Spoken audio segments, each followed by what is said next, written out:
I don't anticipate that this crisis with Iran is going to go to a conventional military engagement.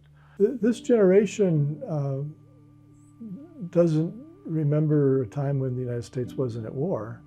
And as I said, you have to have been alive or conscious in the Clinton administration to remember such a time. And so I think there's this constant war, not only war, but also terrorism, has produced these anxieties of where things could go. In the world of the internet, social media and so forth, you never know exactly who's pushing certain memes. I'd be a little worried about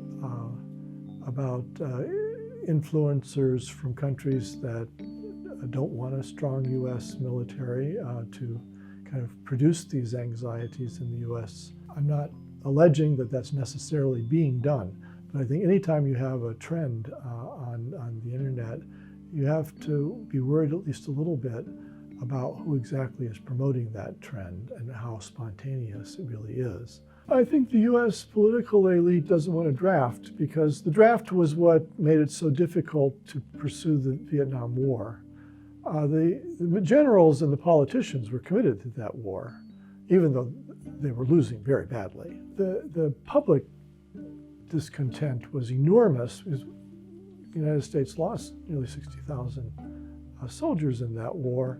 Again, the benefits of that were not clear.